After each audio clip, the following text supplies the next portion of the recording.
Holland passed their first technology bond in the mid-90s, and at the time technology was new for a lot of us, and the computers came into the classrooms and the computer labs in the schools, and the focus became, how can I use this tool for teaching and learning? How can I use it to instruct my students? And with our second bond passing in 2010 and moving to a one-to-one environment, the focus has become, how can students use these devices more than how can teachers use technology to reach students? So in a 21st century school, we want students to create, communicate, collaborate, and critically think, and having a one-to-one allows us to do that. Well, I think my inspiration came from the community when they passed that just tremendous bond. And that just spoke to me, and it said that Holland wants us to be more involved in technology. They're going to give us a beautiful building. They're going to give us one-to-one devices. So I thought I better live up to that promise. So that's how I got involved with my first foray into ed tech was noticing that the community wanted that. And our superintendent, Brian Davis, spoke at a beginning of the school message, and he really inspired me to do things differently and to become a 21st century teacher. Well, I think extracurricular activities are not only another way for students to express their intelligence or their talents in different areas outside of what normally is given in the classroom, but the other opportunity is it's a great way for teachers to also connect with students on a different level as well. Sometimes, in a classroom environment, when you have 26 students for only 50 minutes, it's very difficult sometimes to form those essential relationships that allow you to help them grow and develop. When you spend more time with them in those extracurriculars, it allows you to form that stronger relationship with that student, and then hopefully give them a good memory and a good role model for their future. Well, the infrastructure of our facilities back in 2010 was pretty run down. We had a lot of mechanical issues. We had a lot of structural issues with our buildings. Obviously had not any safety and security main entranceways. Now we have all those in place. We've got great mechanical operations that give us good efficiencies for energy. We also have a great learning environment that allows us to really teach the kids in a nice and comfortable manner. And then we have great entranceways in all our buildings. I think equity and excellence are something we strive for in what we do every single day. We strive for excellence in every piece and every part of who we are as Holland High. From staff to students to facilities to everything that we are, we strive for excellence.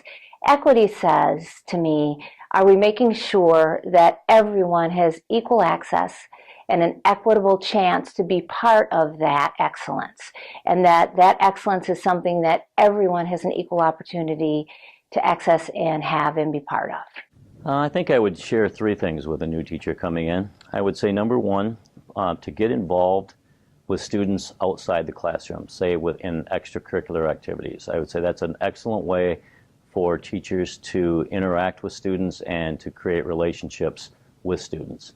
A second thing I would probably share with a new teacher is there are a lot of distractions today in education, and I would say to a new teacher to always remain focused on what we're here for, and that is for the student. There are a lot of things that are pulling us different ways, but that would be a piece of advice I would give a new teacher as well.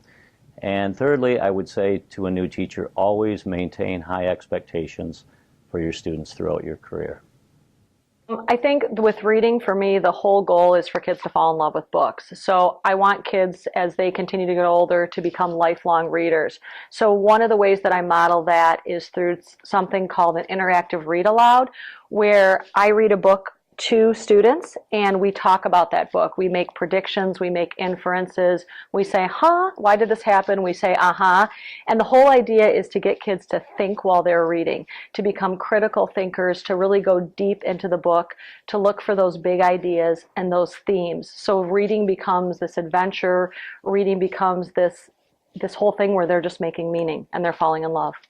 I enjoy the fact that if I have a problem with a student, maybe not doing their homework, misbehavior, I call that parent and I get immediate corrections done with that student. The kid is back on task, reading, the behavior problem's gone, parents are on it. They don't come into school a lot for activities, but I know if I call them, I get the support. So we call right there on the spot because we run little groups. So if I have a problem with a student, we're on the phone. We call home. They call home. They don't like that, but I love that. Probably the biggest priority is just increasing expectations for everyone, teachers, parents, students, and creating an attitude that everyone knows that they can achieve and that they're ready to move on to high school and the next level. And so that's what we're working with as teachers begin to put more rigor into their lessons, and students show up to school more ready to learn and ready to achieve at high levels, and then just really working with parents to make sure that they're doing everything that they can to get their kids here and make sure that they're doing everything they need to get their kids ready. Well, I hope that they learn to take nutritious foods when they go and pick their choices, and add more fruits and vegetables and more whole grains, and to be able to be inspired to cook healthier foods. I've enjoyed just the relationship piece of coming to Highland Public, learning the elementary division, working with the students and elementary teachers, the rich culture of Highland Public. I participated in my first Tulip Time Parade this year, and I had a wonderful job marching with West and marching with my third grade students. So it's been a very, very warm welcome coming to Highland, and just establishing a lot of positive relationships with parents and families. We individualize everything that we possibly can for them to make sure that life flows as smoothly as possible. We make sure they're successful and that they have fun in learning so that they're excited to come to school every day too. Well, when I worked with preschool teachers, there's certain necessary skills that we look forward to having kindergartners come with. So we worked on fine motor skills, gross motor skills, listening, speaking, phonemic awareness, so that when the students start kindergarten, we bridge that gap between what they started in preschool to what they needed to know when they started kindergarten. And it just gave kids a good head start when they started kindergarten. We've had a lot of improvements on my end for maintenance. All of our equipment has been switched over to electronic type controls. So now, instead of walking to every building and checking every piece of equipment to see if it's running properly or whatnot, I can log on to a website and click into each building individually and look at the equipment and see, the state it's in. I've been in a lot of buildings, and the parents seem to follow me wherever I go, and knowing that they know me and that they can call and ask me whatever if they have a concern. Even if they're students, I'm not in the building anymore, but they seem to find me, and which is, that's really nice that I can answer their questions or get them to where they have to go. That's been really, and watching the kids grow. When I was in buildings, knowing that they're, they went from kindergarten to graduation, and that's really nice. That's really rewarding for me. What I like to bring to the job is we pick up students in the morning. I call them my children. And they'll be the first adult you see early in the morning. And I like to bring a nice attitude in the morning to them. I like to say good morning to every single one by name. I don't know all their names, but most of the children I pick up, I try to do by names.